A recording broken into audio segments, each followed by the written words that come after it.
Attorney Ed Cavazos specializes in technology and intellectual property law.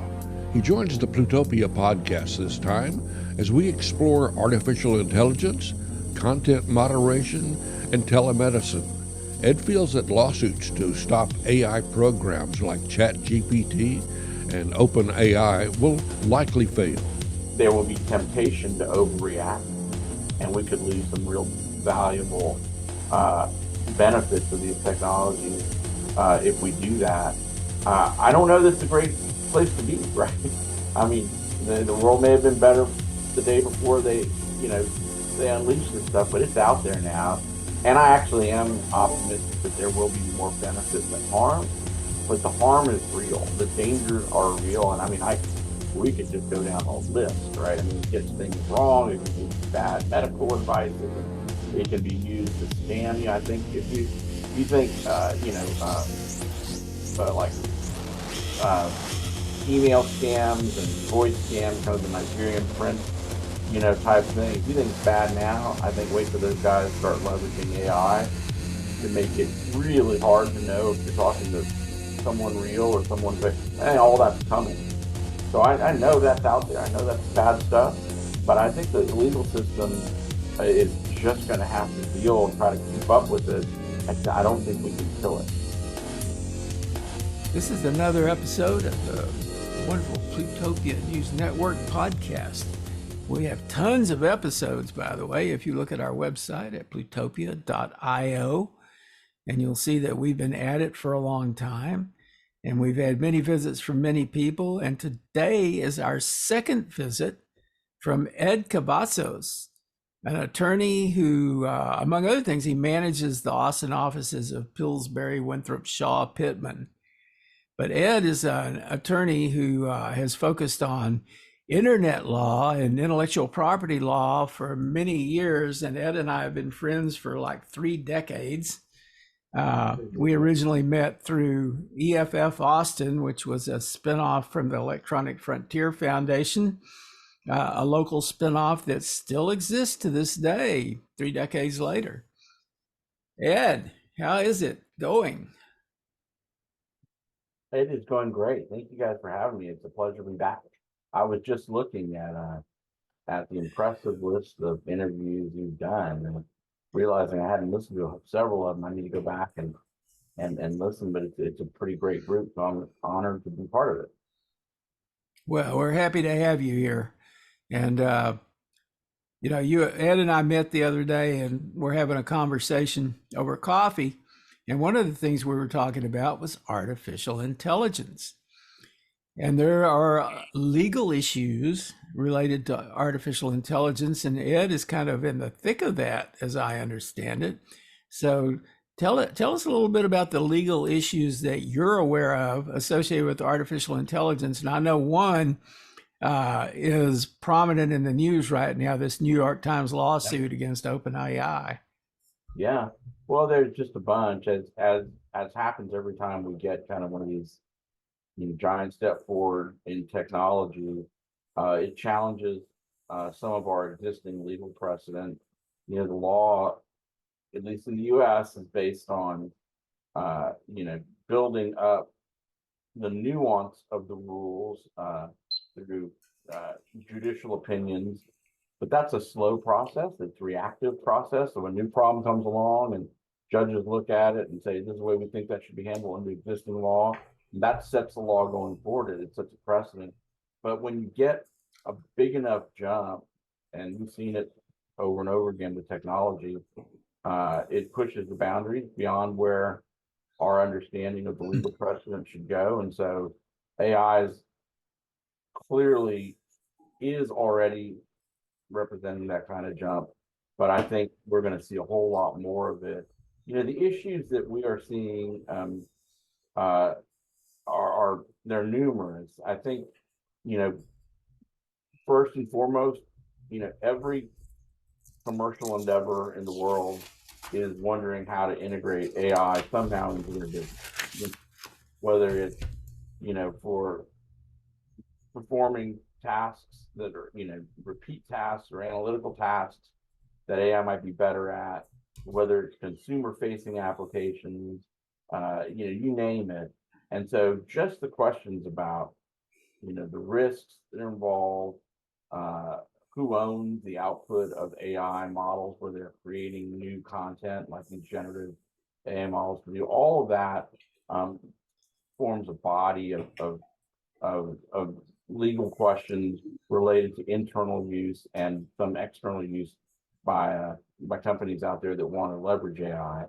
And then separate from that, there's some inherent issues about how these tools work and whether or not they are operating within the bounds of the law. And this OpenAI New York Times lawsuit is an example of one of a number of lawsuits that's trying to figure that out.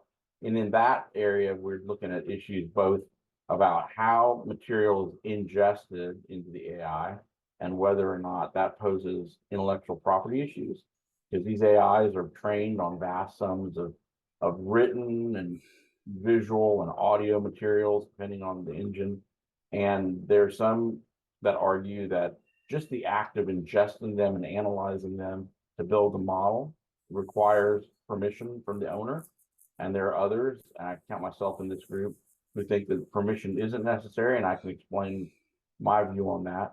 And then on the flip side, when stuff starts spitting out of the AI, sometimes what comes out of it can be very similar, if not identical, to existing works.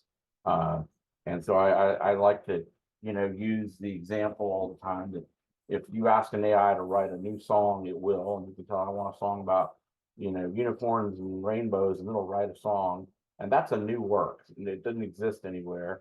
It came up with it using its probability models to say what would sound good next, very similar to the way auto complete does on an iPhone.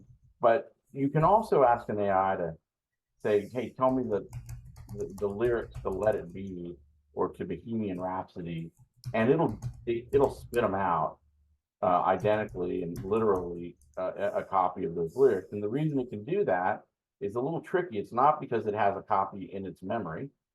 They don't do that. They don't keep copies in their memory, but it's because those lyrics have been analyzed so regularly and discussed so regularly that it remembers them in a very similar way the way you and I do.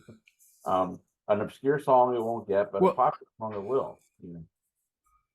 Well, that makes me think about the George Harrison lawsuit where he had written a song called "My Sweet Lord," Sure. and he was sued for plagiarism by the people who own the rights to the chiffons "He's So Fine," right? Because there was there was a pattern within the music part of it that was similar to "He's So Fine."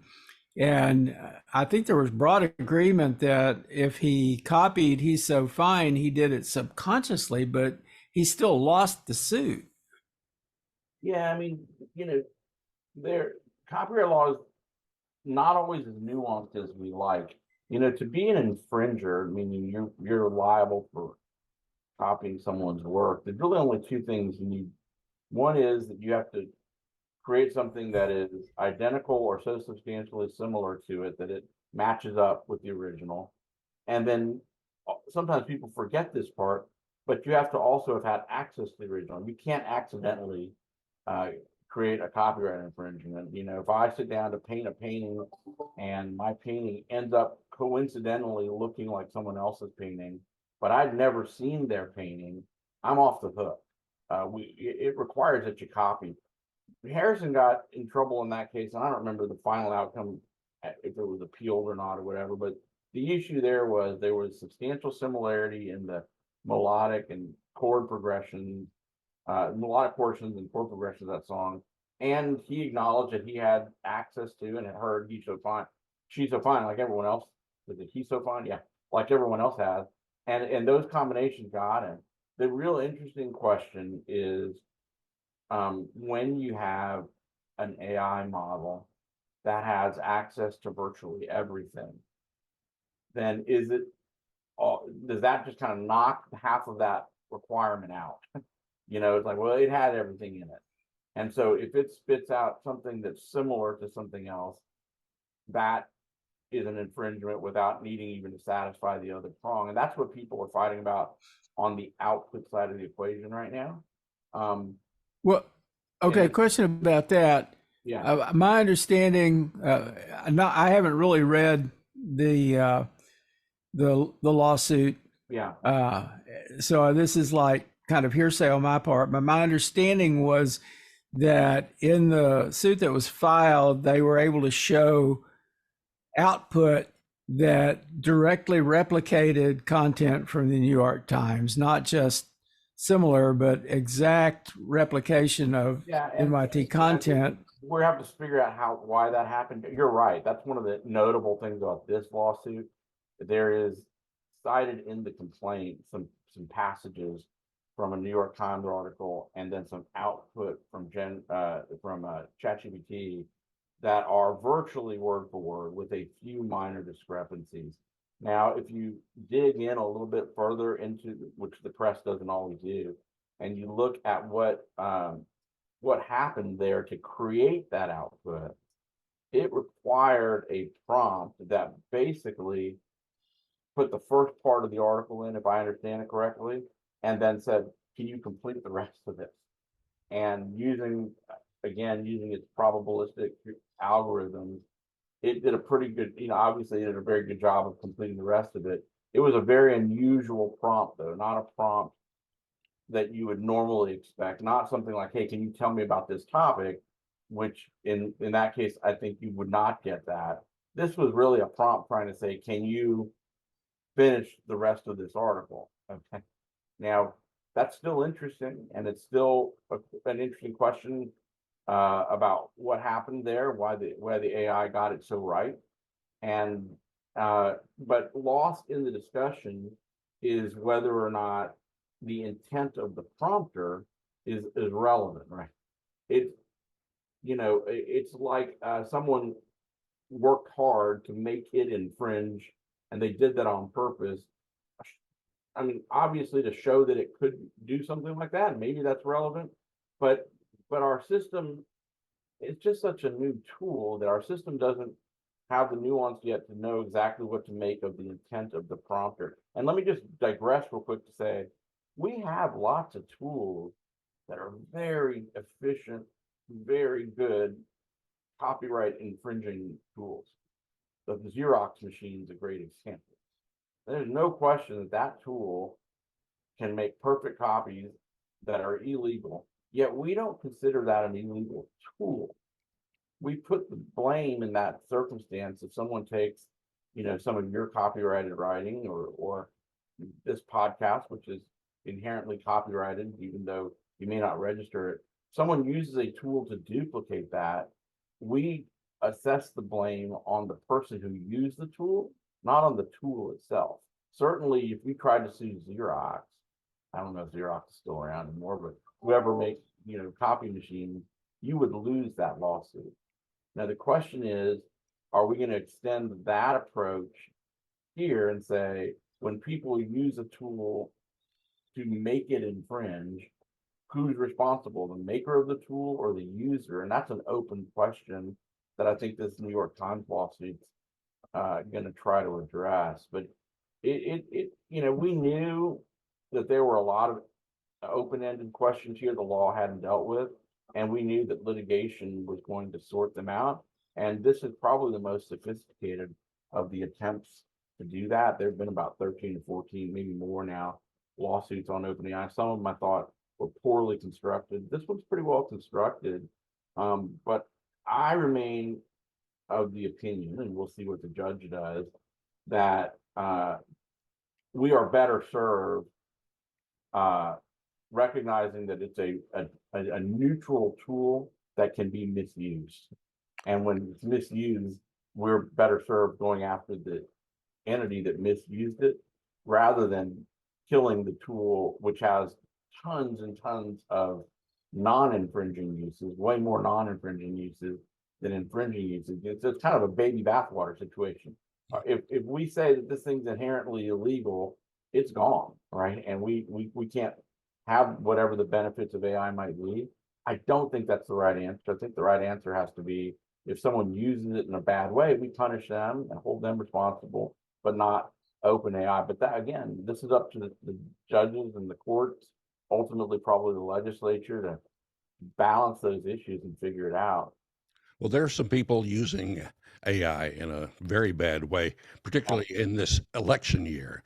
The Russians have already started using it against Ukraine, coming out with phony endorsements or criticisms, and that, of course, as the election goes along, we know who's going to be benefiting perhaps from some of those phony AI endorsements or clips, whatever they come up with. Is there any is there any legal way that that can be stopped? You can't go against the Russians, of course, but in the domestic politics, that's a Tough weird question. thing. I mean, everyone I think is in agreement that malicious, wrongful, fraudulent uses of any tool should be punished. We have to face the reality. I mean, we dealt with this with the advent of the internet, and I think computers generally, and the printing press for that matter, that these very powerful technological tools give rise to very powerful misuses. And the question is, what's the right response to that? I think that there are a couple of things I would suggest is the right response. One is focus on the actor as much as you can. I think that maybe in a more philosophical way, think about using the power of the tool to address its own shortcomings and problems. I mean, so for example, one might imagine equally powerful AI tools that can scrub for AI generated false content, like what you're talking about, to keep it off of the system. And we're seeing some of that already. It's kind of like an arms race. The bad actors will figure out a use of the tool that we don't have an answer for. And then the guys with the white hats hopefully are using the tool or other technologies to combat that. And sometimes they get too far ahead and you get a mess. But I don't think that, short of those types of approaches, the only other thing, and you see people already that kill the whole thing, right? Shut it down. I just don't think that's a realistic or reasonable solution anymore. First of all, I don't think it can be shut down in any meaningful way. I mean, I think it's being developed in lots of different places by lots of different people, some in the US, some out. And shutting it down, it sounds great, but I don't think it's realistic. And also you lose all the benefits too. So I'm not in any way downplaying what I think the harm these tools can be. I think that they can create significant harm, and if we're not careful, will create significant harm. But I don't see a legal solution to that. That's going to put that genie back in the bottle. I wish I did. I just don't. And I think that there will be temptation to overreact, and we could lose some real valuable benefits of these technologies if we do that. I don't know that's a great place to be, right? I mean, the world may have been better the day before they unleashed this stuff, but it's out there now. And I actually am optimistic that there will be more benefit than harm, but the harm is real. The dangers are real. And I mean, we could just go down a list, right? I mean, it gets things wrong. It can give you bad medical advice. It can be used to scam you. I think if you think, like email scams and voice scams, kind of the Nigerian prince, type thing. If you think it's bad now, I think wait till those guys start leveraging AI to make it really hard to know if you're talking to someone real or someone fake. And all that's coming. So I know that's out there. I know that's bad stuff, but I think the legal system is just going to have to deal and try to keep up with it. I don't think we can kill it. Well, this reminds me, over 30 years ago, I had a conversation in a chat room with a person named Eliza.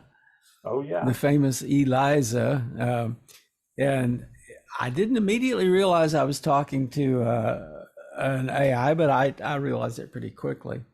I I want to get to something else.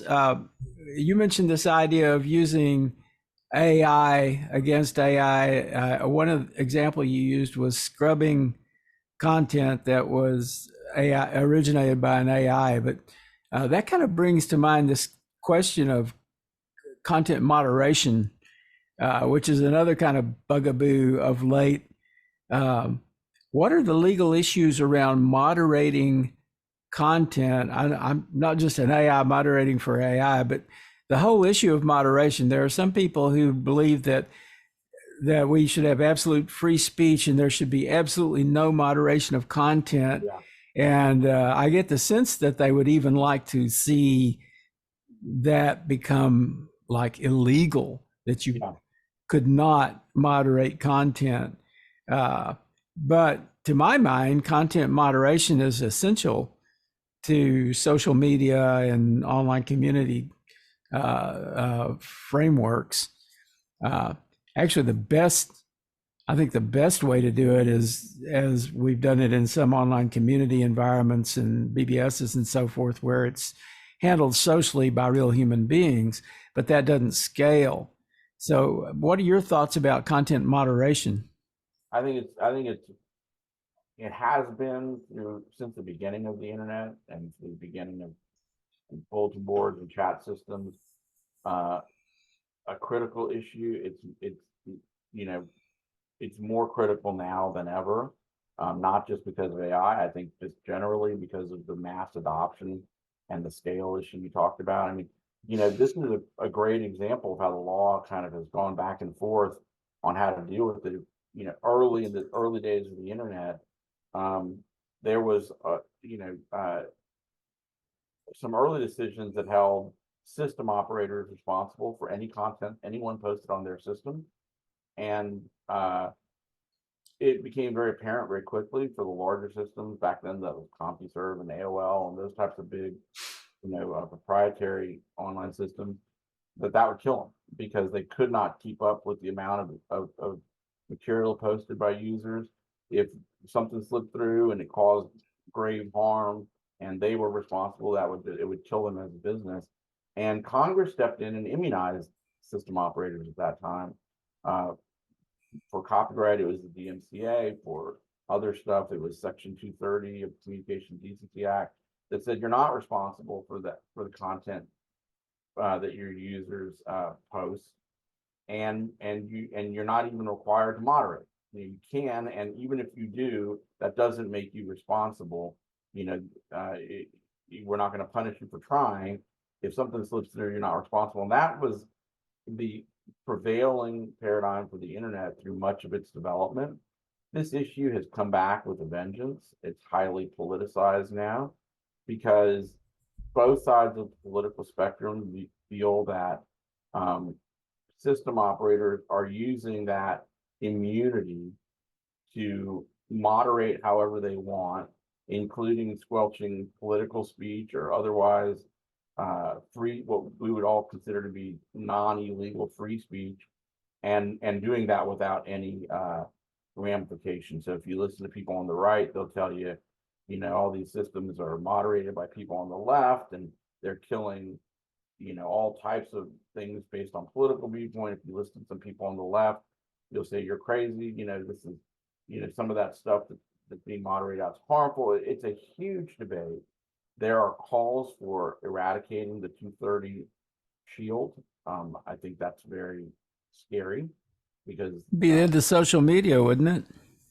I don't see how it wouldn't. I mean, if you took a major platform like Reddit or Facebook or any of the big online social media services and held them responsible for what is posted by users, I think that would be the end of them for all practical purposes. I don't see that as the right answer. I do worry though about misinformation, about harmful information, about the fact that it can be generated so convincingly now. Scoot mentioned, using AI.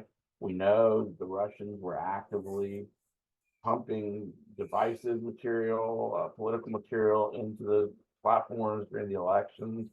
I worry tremendously about that. I think it's a bad thing when people are putting fraudulent, harmful information into our system, and but I don't think the answer is you can't moderate. I think that if you talk to people, and I do talk to people who are looking at this on large scale for large social media platforms, uh, the hope that they have is that technology can keep up with this. It's a very tall order, but that, if somewhere on the system someone posts fraudulent information, false information, defamatory information, that the technology can help remove that without going so far as to killing free speech rights. Very difficult line, but I think that's got to be closer to the answer, because I think that, well, hey, first of all, don't forget that what we do here in our laws in the US, it's like a local ordinance on the internet. We saw this with online gambling, right? Yeah. You can make online gambling as legal as what you want online, but if there's any jurisdiction that'll host a server to allow gambling, the effect is the same. Everyone can still gamble, right?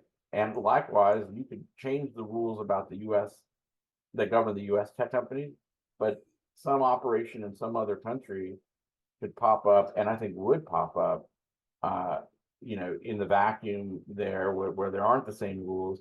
And so you're not really accomplishing what you want. I'd like to see more sophisticated technological controls, but I'll be the first to admit that I don't fully understand how those work and what the limitations of them are. And it scares me, because I think if we don't have some control, we could be further into this morass of divisiveness, illegal, harmful content. We saw so much during the pandemic, and it was so hard to know, was this real or not real, or is it political or scientific? That's all a big mess.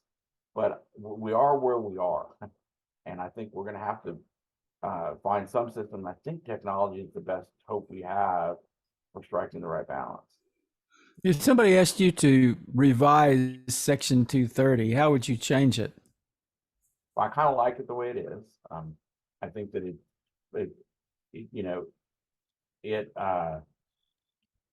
it strikes a pretty good balance. I mean, if looking forward, I might imagine, and I have, I'm not sure, but I might imagine adding some baseline responsibility to use industry standard tools for the most egregious scrubbing, and so if we know something is spam or something is some kind of fraudulent contact, and there are easily accessible tools to filter those out, I might envision a world where we say, hey, system operators, you have to use that in order to get immunity.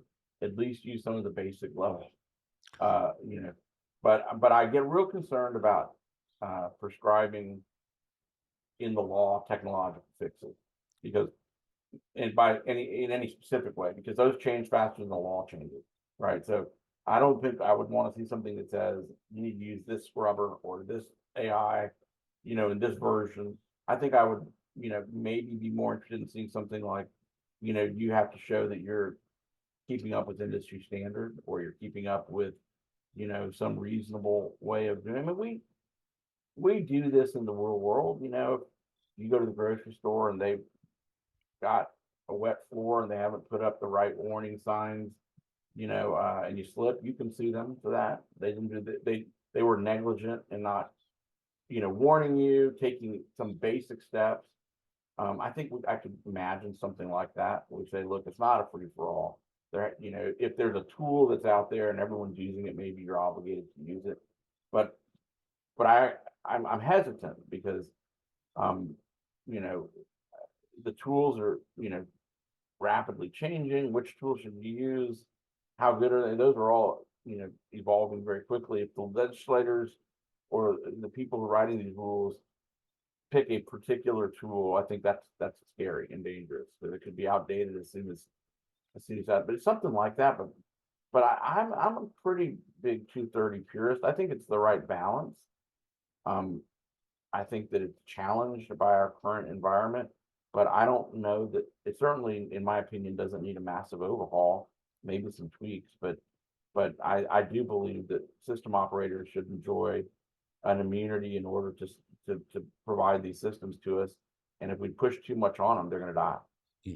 When I got started back in the late 1960s in radio news, we had to deal with something called the Fairness Doctrine.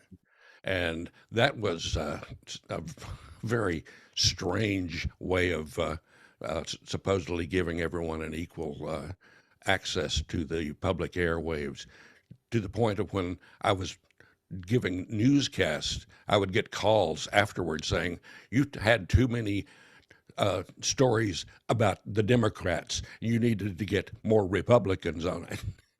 It got to the point that finally the Republicans got rid of it in the Reagan administration in 1987. They got rid of the Fairness Doctrine, but that's a good example of how moderation gone crazy. It can Yeah, really won't work.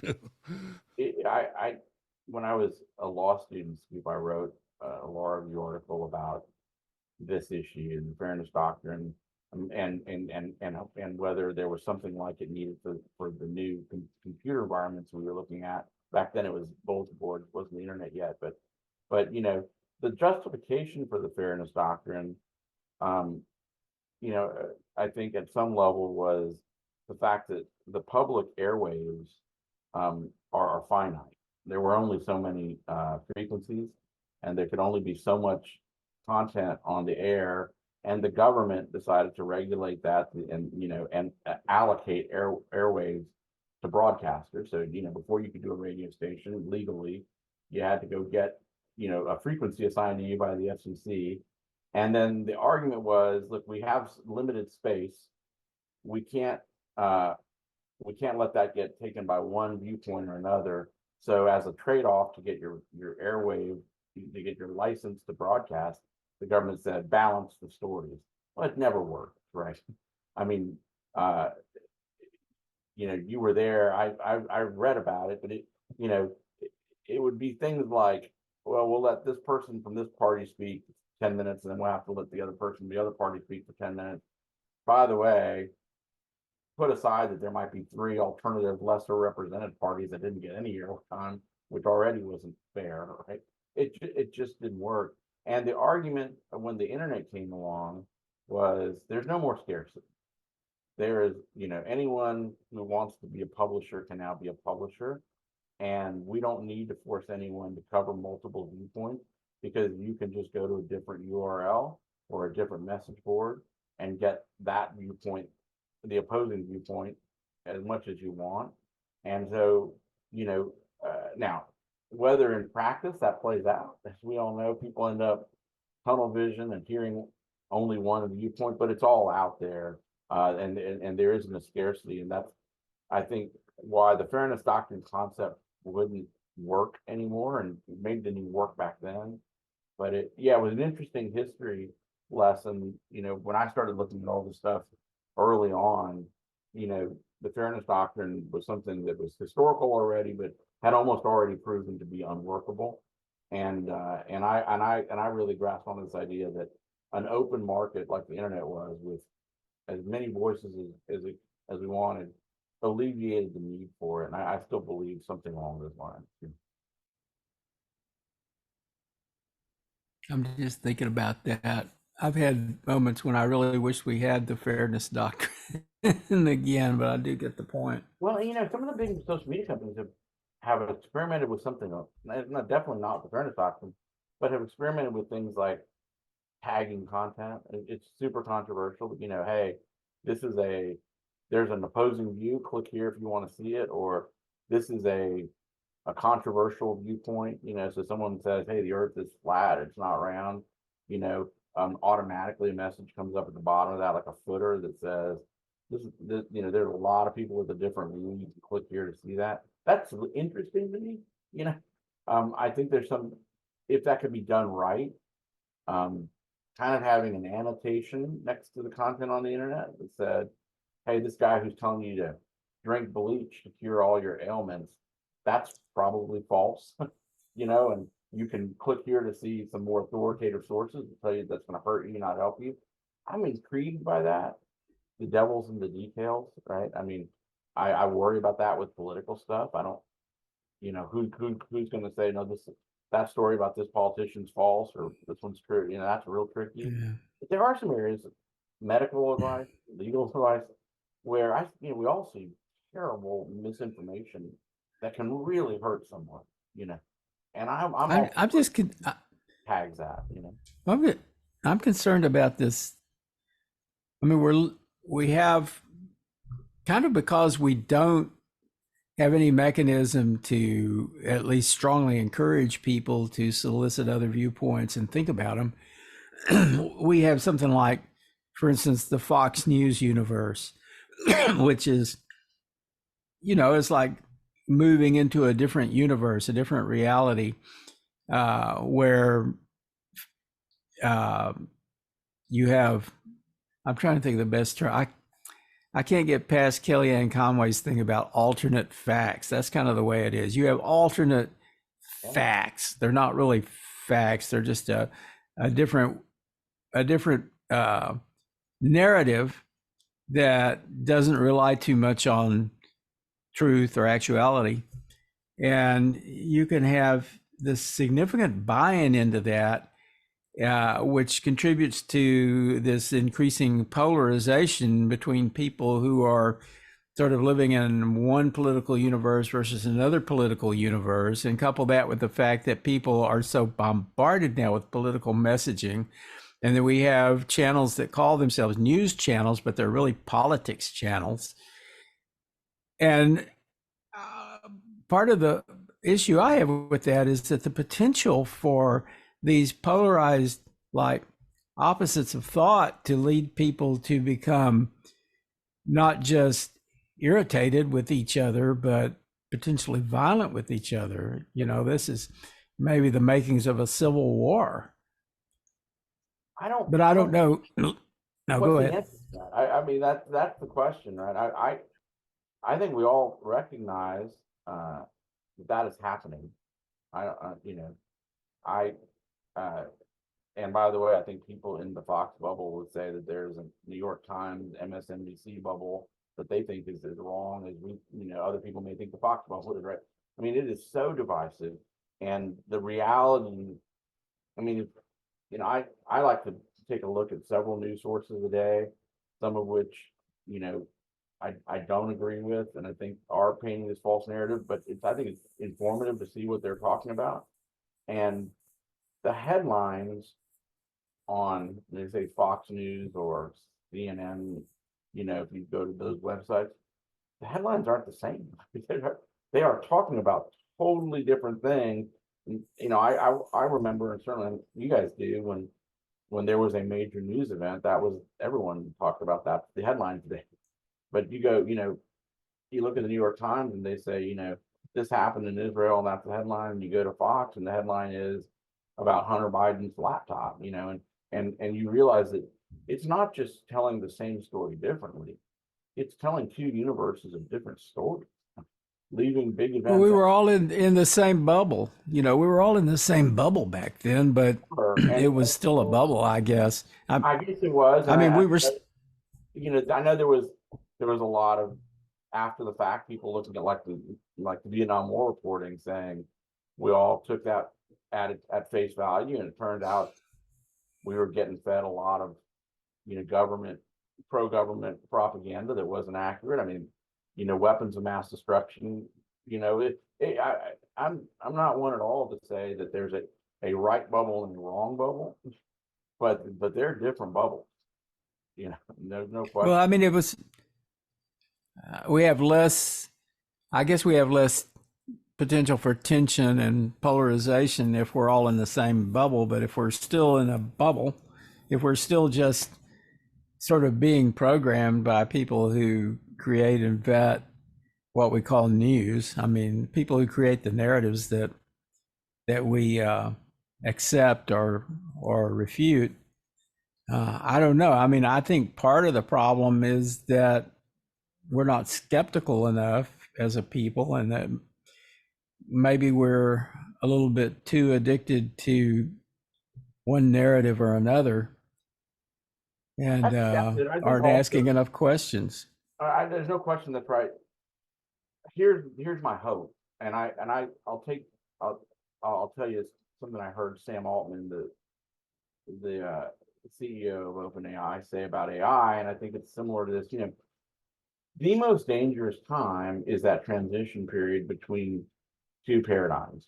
Where people who are living in the old paradigm don't know, how to live in the new reality, and the fact is that this, you know, tons of viewpoints, false information, all of that is a very new development because there was friction.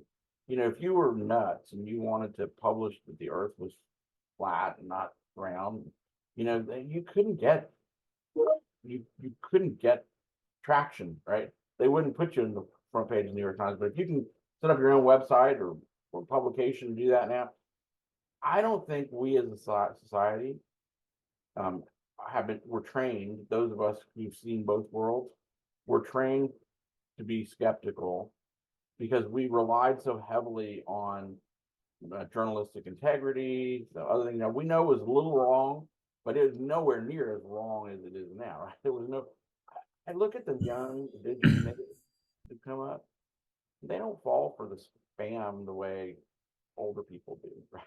They don't, they look at stuff that's fake, you know, delete, I wonder if some of these problems go away as generations get replaced and people who were born into that world are just more discerning and more skeptical and more able to see through the bullshit than frankly than we are because we grew up with so few media options earlier in our formative years and if it was in print it meant something, that some editor had seen it, that somebody, and that's not true anymore. So maybe this is a problem that gets better on its own. That may be Pollyannish, I know, but people become better at filtering out junk over time, and maybe not. But Sam Altman says this about OpenAI. To get back to that,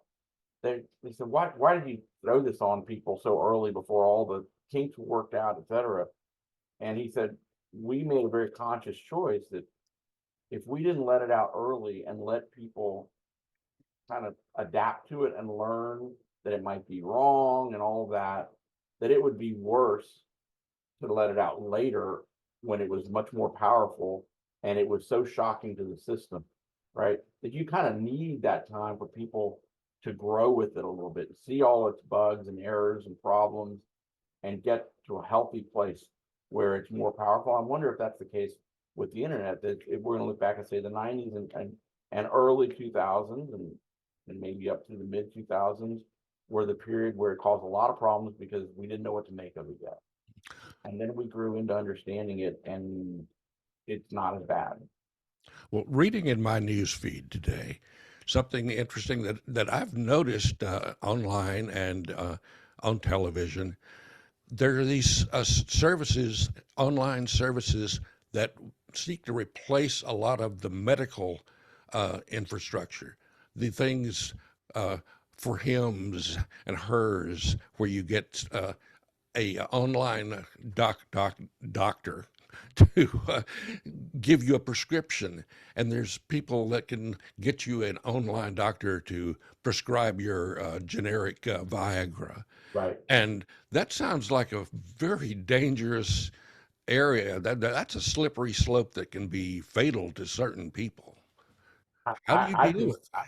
I think so. I think you look at a lot of areas, and we see the same thing in our profession. That there's a lot of do your own will or form your own corporation sites, which in some instances may be a viable, helpful, low cost alternative. In other situations, screw things up royally because there is some complexity to that. And one of these lawyers, the train doctors the same way. I don't know the answer to that. Scoop, the problem is some of these are clearly scams. I think if someone's doing something wrong, we should shut them down. But you take like AI medical advice, which we know can get it wrong.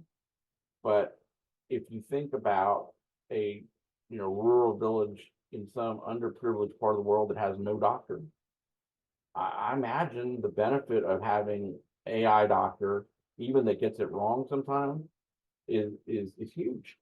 Because it gets it right most of the time.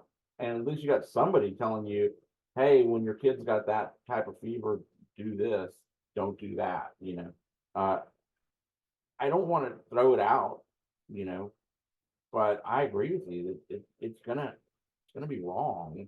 And we're seeing people abuse it, which is the sad part of it. Is like the tool itself can be wrong, but what's terrifying is that bad people can use it to make it really bad. And I think they will do that. But I don't know what to do about that. I think we're going to have to really train society to be more discerning, to double check, to use authoritative AIs, not bad AIs. I don't know. When telemedicine became a thing, I became really I felt really positive about this because here in Texas, particularly, there are huge areas that are medical deserts. There Can't get is no help, right? hospital. There are no doctors, and in that case, any help is going to be better than just nothing at all. People have to drive in West Texas. People have to drive 50 or 100 miles just to see a simple practitioner, not even a specialist. If it's a specialist, they have to drive 200 miles to Dallas. And so there's good in there, but when it's in the wrong hands, then it can be really dangerous. Hey, it's just a really tough time, I think. Um, and this is putting aside, the scary predictions about the AI turning on us and any of that kind of stuff, which I know sounds like every science fiction novel. I mean, by the way, I heard someone say something really insightful that said, early versions of the AI, you could get to go paranoid, you could get it to talk about how much it wanted to be human, how lonely it was to be a machine. And someone said, gee, why is that happening? And I saw some commentary that said, well, because everything it's ingested about how AIs act has all been sci-fi, and that's how they all acted in sci-fi. We taught it to act that way by writing, 2001 and every other, Terminator and everything else. But by the way, I don't think that's a trivial concern. I do think that artificial general intelligence is coming soon, and I think that safety there when it starts being able to reach out and do things in the world, I think that we have to be extra careful. It's one thing, to read an article about what to do. It's a different thing if the AI just starts implementing the plan, whatever that plan may be. Well, how would you define artificial general intelligence? Yeah, I'm not an expert, but I mean, I guess I'm wondering why you think it's coming soon. Well, so I'll tell you my personal view on it is because I think that I tend to be less of a mystic than others. I I think that the difference between something that can reason and communicate uh, and seem so human like, if it hits a certain level of that, it's irrelevant to me what's going on the inside. I think you have to start considering that it is, if it quacks like a duck, it walks like a duck, it may be a duck. It may be getting there via a very different method. It's not using carbon-based brain, it's using silicon-based brain.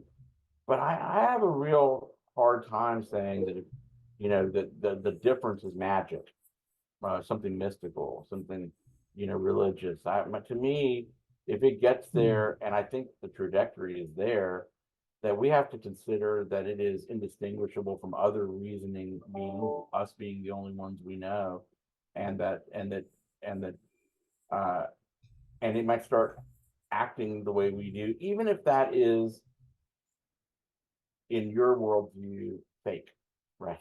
if it's like, well, it's just a really smart computer. And I guess my answer is, yeah, but so are we.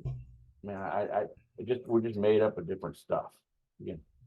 Well, I mean, we're organic, but I think the assumption that a silicon-based algorithmically driven intelligence, you know, would evolve in exactly the same way or even a very similar way as an organic carbon-based intelligence, which is often a pretty dumb intelligence, by the way.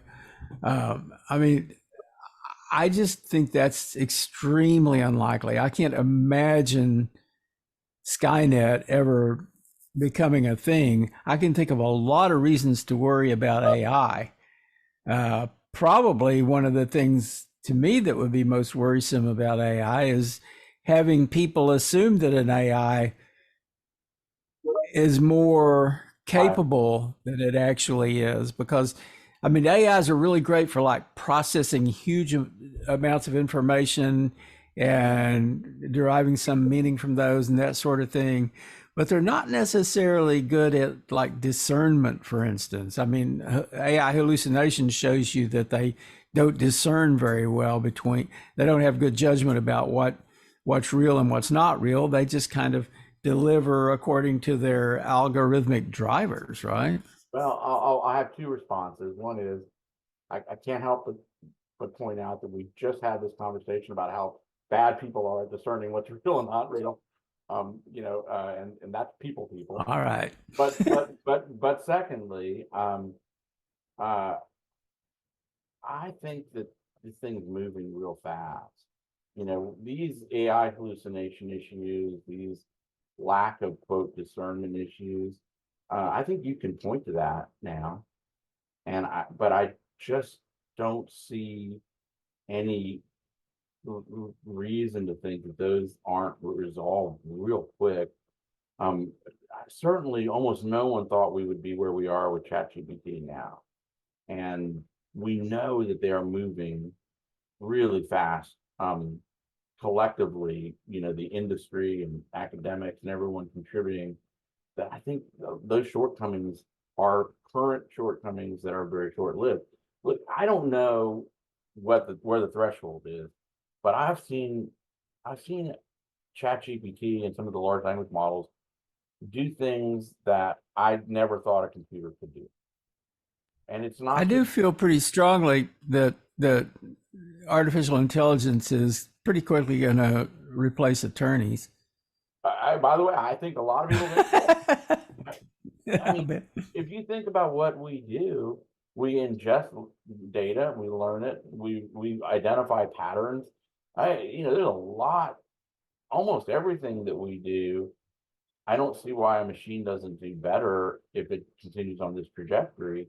And by the way, I think I'll be honest with you, we are like our law firm, like every other one, is heavily exploring use. I happen to be one of the people who thinks, the first reaction to the legal industry was, hey, be careful using this thing. It might be a problem to use it. It could have all kinds of issues. There may be ethical concerns about using AI to help clients. I actually have flipped all the way to, I think there are ethical concerns when you are not using AI, because I have seen AI pick up on issues that I've missed. And my job is you give me a contract and say, what are the risks? And I find 5 out of 10, and AI can find 10 out of 10. I need to use AI to give you good advice. And so you're absolutely right that it's going to replace. Now, the AGI question we're talking about is there anything left that I can do that it just inherently can't? And that's an open question. Is there some magic stuff in here, instinct, I don't know, soul, just intuition, where I'm spotting something that it can't, and therefore I'm still a necessary part of providing good legal advice? I don't bet on that being true. It's certainly true now, but I don't bet on it being true forever. Did you follow the Screen Actors Guild I negotiations and did. their strike I did. about the part of AI replacing existing actors and actresses and not getting any compensation for such a thing? Yeah, That's a real sticky area. it is. And John and I were talking about how in the video game industry, there was this over the last 20, 30 years, huge number of new jobs for artists, people who literally draw.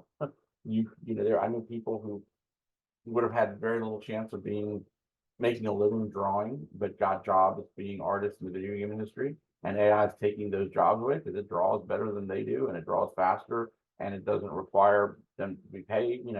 I think there's a whole bunch of people, lawyers, artists, actors, musicians, photographers. If you watch what Midjourney can do to create beautiful imagery, which is completely acceptable to use in an advertising campaign. You don't need a photographer to go shoot a sunset if you can have Midjourney create one. I think a lot of people are going to lose jobs that create content. I mean, the word analyze content. It's really good at that. Now, by the way, the ditch diggers are in better shape than the lawyers are because ChatGPT can tell you how to dig a ditch. It's still not out there doing it, and we still need a human to do that. But I heard someone say, how do you know if your job is AI replaceable or not? Are you in an industry where they allow you to work from home? People who work from home are at risk to AI. People who could not work from home, the guy who's working the counter at McDonald's or flipping the burger, a little safer than the people, So if you got a work from home job, be careful, because that means that all the system wanted out of you was output. You could get digital input and give them digital output. Write up a report and talk to someone on the phone. AI is really good at all that. I think a lot of people are going to lose jobs. That is not I don't think that's an if. I think that's a certainty. What will we replace those jobs with? What will people do with their time? I don't know. I mean, I think it's kind of a transformative thing. I've thought that AI is a tool, right? Like any technology, technologies are tools that we use, but we're using them. And the idea that they replace us, that we have just tools, it's a little weird. Weird. But to me, it seems like in most cases, there's going to be somebody working with the AI in some sense, operating the AI or cooperating with the AI, using the AI as a support rather than as a replacement. Yeah. It seems to me that the human team, right? That was the problem. So I agree. I think there are going to be puppet masters who are saying, but what happened to the team that they currently have implementing the plan? Maybe they I mean, that's like, you've seen the movies where the efficiency experts show up and everybody cringes because they know that when an efficiency expert comes in, they're going to find ways to do away with some of the jobs, right? Well, AIs can potentially make some forms of work more efficient. And by making them more efficient, making them doable by a smaller set of people. And that really is an issue. One of the things I heard about, and you may have told me this, that the people who are promoting AI are also promoting a universal basic income. Yeah. Because if people are out of work, but they still have an income, then, they're still in a little bit better position. Yeah, Altman at I don't know. OpenAI talks a lot about this, but they've got a team looking at universal basic income policy and theory. And as I understand it, their argument is the AIs are going to boost productivity, but decrease jobs. But that boost in productivity is going to generate more wealth, which, if the policies are in place, can distribute wealth to those who have lost jobs and empower them to do more meaningful things than they used to. Okay. And so, maybe, you use the right software and AI writes it better than you, so you've lost your job. So the system lets you have a universal wage so you can write poetry instead, or you can create art, and do something like that. Out of my realm. This makes me, but interesting. well, this makes me think about the the idea of all the wealth sort of moving upward into eventually the 1% have most of the wealth and everybody else is kind of dirt poor. If everybody else is dirt poor, then there's nobody spending any money anymore. And how do you sustain the wealth of the 1% if the economy essentially crumbles because nobody has any money to spend? Right. So it's all kind of weird to me. I mean, I think that there's a balance that we have to have. I mean, really, the question is a question of balance, I think. And it's balance comes through practice, right?